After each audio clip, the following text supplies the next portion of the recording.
kulay.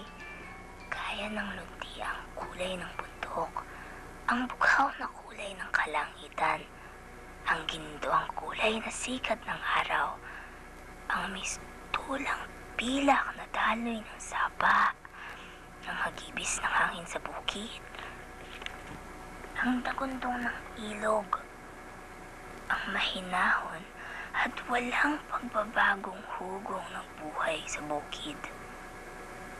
Naroon din daw ang musika, ang awit ng pagtatanim, ang awit ng pag-aani, ang awit ng tag-init sa tag-araw.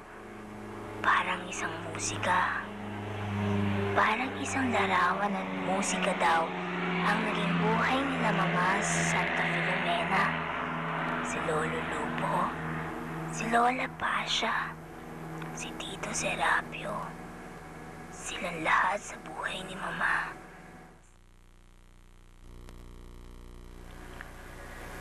Paano ko nga ba makakalimutan ang mga taong naging bahagi na ng aking buhay? Gaano man kasakit, malalim man ang naging sugat, hindi ito sapat na dahilan para lang ibaon ang lahat sa limot. Si Lolo Lupo, hindi ko siya nakagisnan.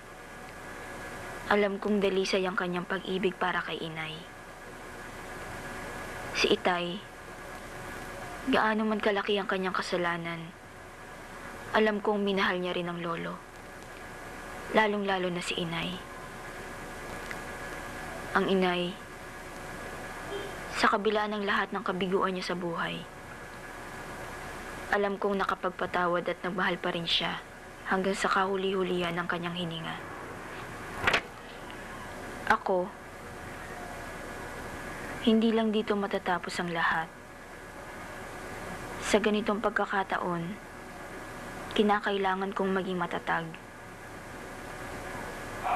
Dito ako una magsisimula para mapatawad ko ang aking sarili. Kung sakali man dumating ang panahon na pala rin ako magkaroon ng sarili kong pamilya, sinusumpa kong mamahalin ko ang aking asawa at tanging pag-ibig lang at walang halong puot ang ituturo ko sa magiging anak ko at gayon din siya sa magiging anak niya. Pag-ibig lamang ang mangingibabaw at magiging laman ng puso nila hanggang sa kanilang kamatayan. Ang Santa Filomena, naging bahagi rin ito ng mga kasayahan, kalungkutan at kahirapan ko. Bawat palay, bawat tingkal ng lupa, bawat dalisdis at libis ng lupain ito ay naging bahagi na ng buo kong pagkatao. Subalit, kinakailangan ko itong lisanin upang makapagsimula muli para sa aking sarili. Alam kong hindi rito matatapos ang lahat. Marami pa ring araw ang magdaraan. Marami pa ring panahon ang lilipas. Umaasa pa rin ako na pagkatapos ng unos, may magandang umaga. Umaasa pa rin ako na may darating pa rin sa akin na magandang panahon. Gaya ng sa tuwing umaasa ang lahat ng ulan sa panahon ng pagtatanim. Gaya ng mga panahong umaasa ng magandang ani. Alam ko, isang araw, darating rin yun para sa akin.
ulan.